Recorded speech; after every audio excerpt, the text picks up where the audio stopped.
Ce qui est intéressant, c'est de voir l'aveuglement de ceux qui sont censés savoir, c'est-à-dire les journalistes, qui usurpent leur nom.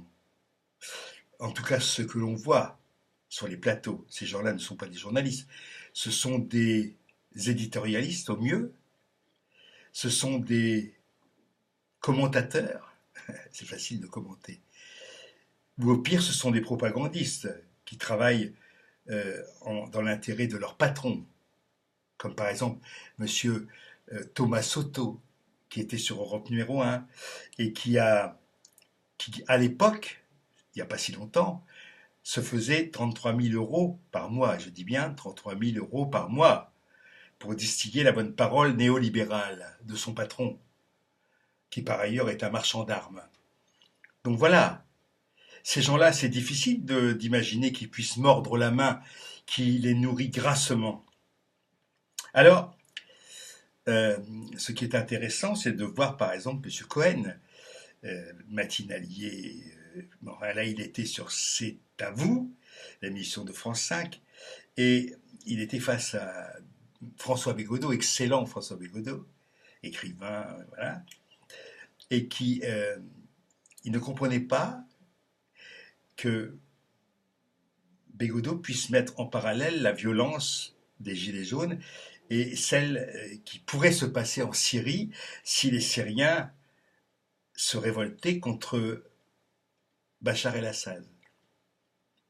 Il ne voyait pas.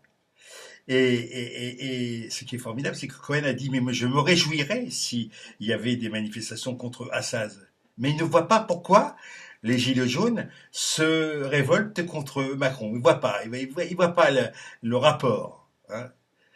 Effectivement, quand on gagne des sommes colossales comme Matinalier ou autres, on ne comprend pas. De la même façon, Guillaume Erner sur France Culture ne comprenait absolument pas ce que lui disait Edoui Plenel quand il lui disait qu'en réalité, il sous-entendait que Erner n'était pas un journaliste. Mais il passait les plats le matin, quoi. C'est tout. Et que il ne comprenait pas la notion qu'Edoui Plenel défendait, à savoir de journaliste d'enquête, d'investigation. Ce que ne fait absolument pas Guillaume Erner et bien d'autres. Ils ne font pas d'investigation. Ce sont des passeurs de plats, rien d'autre. Chèrement payés, mais ce sont des passeurs de plats.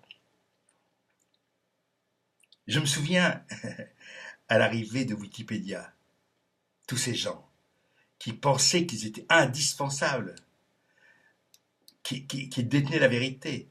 D'un seul coup, Wikipédia arrive, cette gigantesque encyclopédie en mouvement, qui n'arrête pas, et qui est une encyclopédie collaborative, coopérative. C'est des notions qu'ils n'ont même pas en tête, ils ne peuvent pas l'imaginer.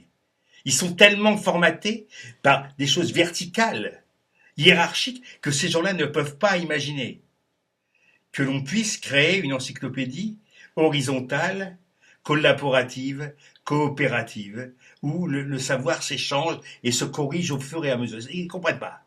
Eux, pour eux, il y a une vérité, et puis cette vérité, on la diffuse avec un entonnoir dans la tronche des gens.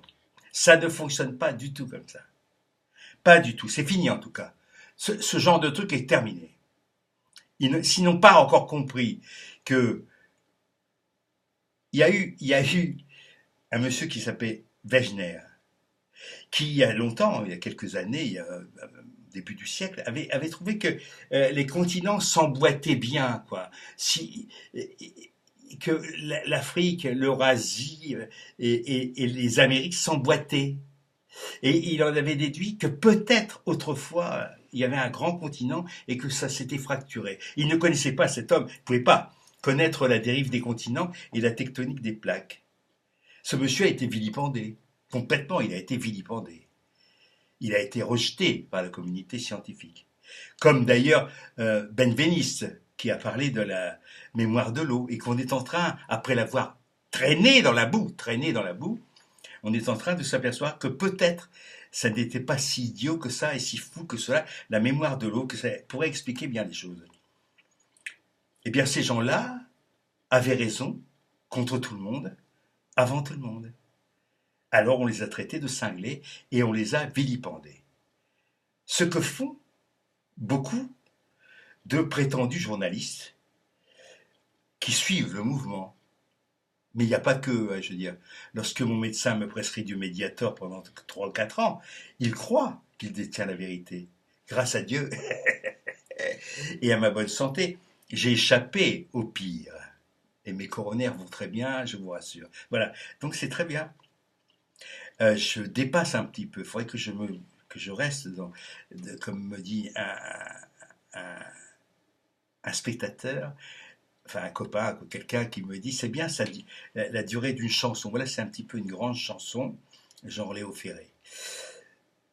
Salut à tous, bonjour à tous, gardez la forme, gardez la pression, ne renoncez à rien et surtout, révolution. Et grève générale et boycott généralisé, bientôt dans toutes les bonnes maisons de révolutionnaires. Bisous.